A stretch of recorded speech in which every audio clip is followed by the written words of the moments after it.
the final U Sports Women's Volleyball Championship press conference featuring the back-to-back national champion UBC Thunderbirds. We'll hear from head coach Doug Reimer and then follow up with questions for the student athletes and coach. So Doug, start with your opening statement on today's gold medal winning match. Yeah, that sounds very good. Gold medal winning and back-to-back. Both of these things are very, very hard to do.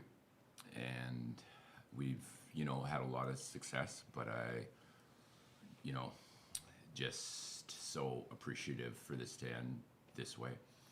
I'll just talk briefly on the match.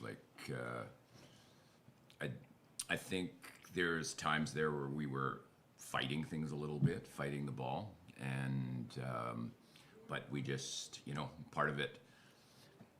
We have a few sayings, with a little ways to approach it, but for just to battle through some of those, I'd say, nerves or just uncertainty on certain things. Some of that's credit to Alberta and what they did, but definitely these two people and others, just huge impact in terms of the result. So I thought we played some crisp volleyball at the same time. We started great, didn't we? Yeah. We were rocking and rolling good, and then Alberta found a way to get back. Honestly, think we were close in that second set. You don't like to let those slip away because against a quality opponent. But same thing, some great volleyball set. Again, Alberta battled back and made it tougher, and that fourth was up and down and back and forth. But that's what a national championship often brings. And I think you take the highlight reels or some of the rallies out of that, because I'm being a little critical still, kind of still in coach mode, and there's just some outstanding play. What maybe for some people don't see is the quality of the serving. I know people will see, there was misses, but the quality of serving and how hard that was on both sides. So, without question. So from Akash, can I tell him? You saying earlier? Goes, I don't think I can serve in this gym. I haven't been able to serve. She hit 600 or something last night, and all she's worried about is she couldn't make as many. So I'm not getting aces. And I'm like, gosh, here you go. So, fighting through some of that is a real credit. And then passing, Alberta knew they had to disrupt our offense, because we have a very good offense, but Kacey for sure, running the backcourt, Akash is passing, Erica's passing. That is, so critical. And by the same token, Alberta passed, I thought, overall, really well as well. So there's lots of other good plays going on. I think our blocking for stretches of that was really good. And that's blocking defense, and that's part of a team game. So I'm babbling a little bit too long. I'll leave it there. Happy to answer. You guys fire away. Akash, let's rewind to 23-23 in the final set. You got the serve ball in hand, and you just deployed two massive missiles on the other side. It was an ace to close the game and win the final medal. So I think, first of all, you're able to serve in that gym. That we now know. Every gym. Every gym. Can you tell us about what you had in mind in that moment? Because I remember on my side, I was saying, oh God, it's Akash with the ball in hand. That could be problematic, and it was problematic for Penda. So what happened in your head at that time? Yeah, I think as Doug was saying, I was kind of having ebbs and flows with my serving throughout the weekend. But when I went back to the line that time, I had it in my hands, okay, this is my chance. I'm not giving it up. I want to take advantage of this. So I had it in my hand, and I didn't think that missing was an option that time. So I tried to hit as hard as I could and see where it went. Ended up working, so go. I'm happy with it. Yeah.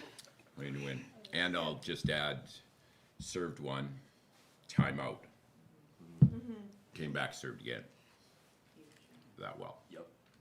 Kacey, on your side, you were cleaning the floor yet once again, like you did all weekend long. I saw you so many times being able to dig a ball out of nowhere and put it right on the kisser, right at the exact place where Easy wanted it. Again, a solid performance on your side. Was it a different night in terms of how it was in your head, in terms of emotion, management, or was it pretty stable? Well, obviously with every match that has stakes, that are that high, such as the national championship, there's going to be high emotions, and it being my last match in the Thunderbird jersey with some of my best friends, I think that's natural, and I think if I didn't have those emotions, then I probably wouldn't be looking as fondly back at my time at UBC. So I think that's a good thing that there were emotions, and I'm definitely someone who has learned to pride myself that I'm an emotional player, and I think something that I've learned over my years has been to find a consistent level where I'm acknowledging that it's emotional, but still being able to like be a presence that's conducive to the people around me and also to my performance. And I think that just comes maybe with a little bit of age, and just gaining that composure, I think, is something that I've learned to do. It wasn't always like that, and I think that I'm just happy to like contribute to the team in whichever way that is. So if whether that's giving someone a look in the eye and grabbing their hand and letting them know that they're a baller and they're going to be super capable in whatever skill they're about to execute, I'm happy to do that. And I think I personally have a lot of fun running after balls, getting balls up. So Does a pretty darn good job at it too. so I guess maybe that's where that comes from. I'm a pretty competitive person. I would say very competitive person. So I think that's where that side comes from. So yeah. Akash, I can't let you get off that easily with being so humble about your serve. There's not a person in this room who believes that you just throw it up in the air and hope it lands somewhere. So tell me what goes into developing, and I'll call it a weapon, like a serve like that, because it really was a difference maker in a couple of sets, not just at the end, but a difference maker at a couple of points during the match. So Set tell 3. me about the preparation and what you do to, like, discover and kind of nurture that serve along. Well, I guess that goes back to like where I started with my serving. So I also played beach volleyball, and like in the beach season, it's kind of tiring to do a jump serve, to be honest, when you're playing 2 people on the court. So I kind of focus on a standing serve during the beach season, which is about 4 months. And then in that time, I really worked on my contact this summer, and making sure that I could get as much power as I could simply just through my contact. And then when I came into the school year, I realized that, now if I'm going to jump, I can put more than just my arm into this serve, and maybe more of like my body and my rotation, and like use my hips for that power as well. So when we came back in September, we had some time to like work and improve before the season was starting. So I used that time to see how I could use more than just my arm in the serve and get a little bit of torque and see where that would go, and that's where it brought me today. I will say, though, on Akash's recruit trip, she came in and served absolute bombs then as well. You So I remember think, that?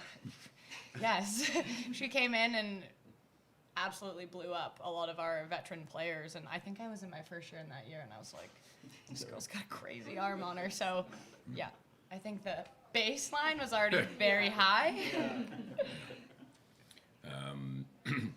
I'll just say too, like, what sometimes I think some of it is you want to see people work out in like the weight room, like building, like some of that's core strength, that's training, like have to talk her out of, you can take a day off, like when we're tired. So,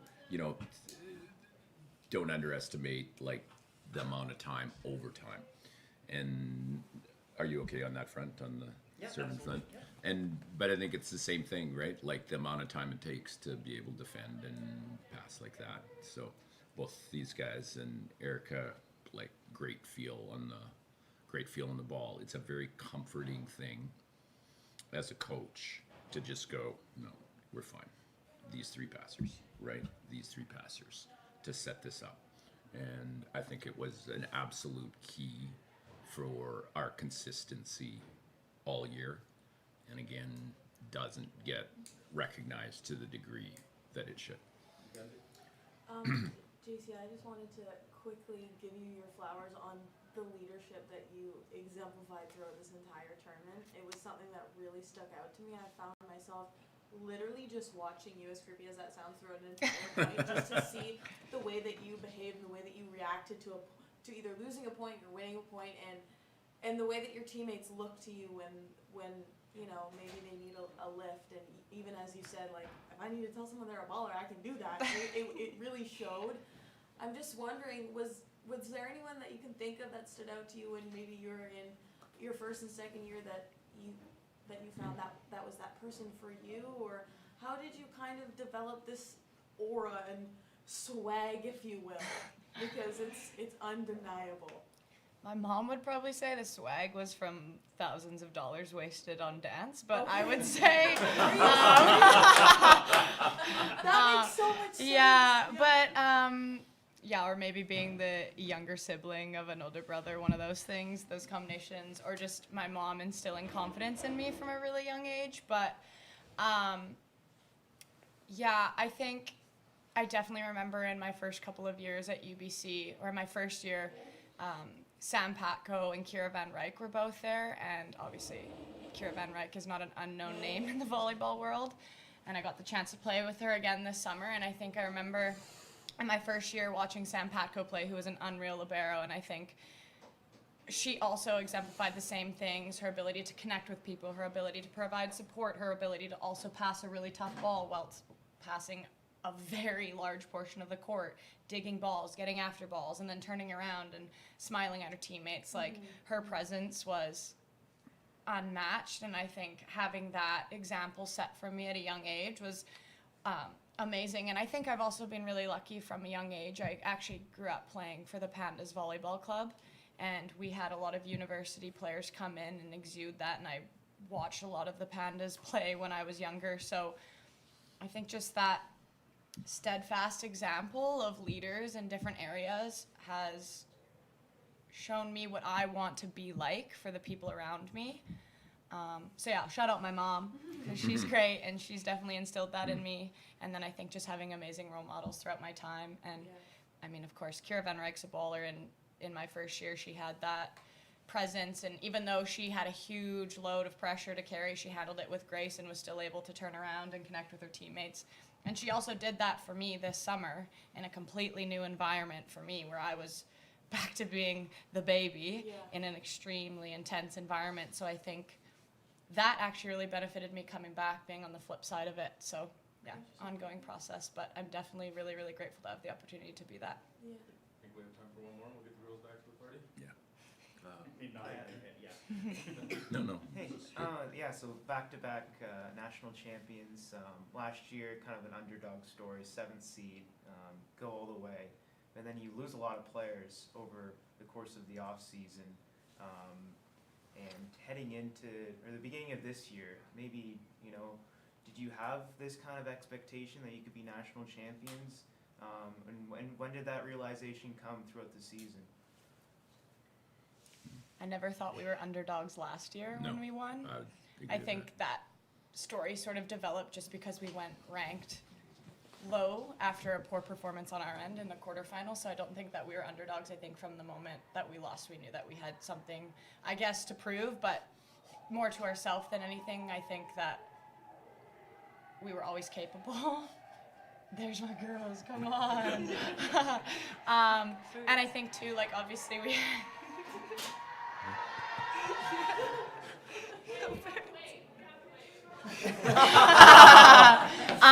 and then I think too, obviously we had a really strong group last year, but I think, again, I've talked about this with you guys. Let's go.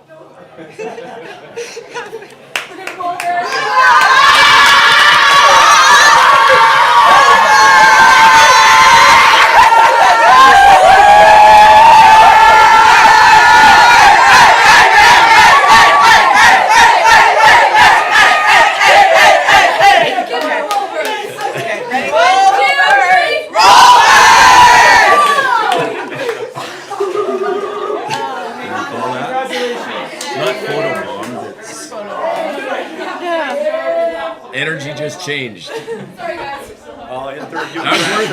That was worth it.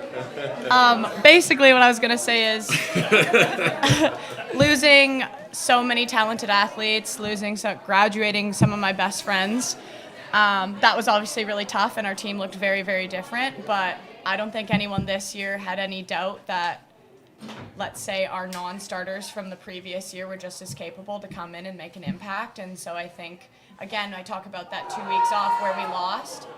The reason that our starting lineup was able to be so competent in national championships is because our non-starters were pushing us just as hard, bringing intense serving, bringing intense attacking, heavy defense, great setting. So I think that might not be seen when you see that absence on the roster, but we knew very well that those people that were going to step up were going to do a great job. Thank you so much. Get out there. Go Birds! Thanks, guys. Congratulations.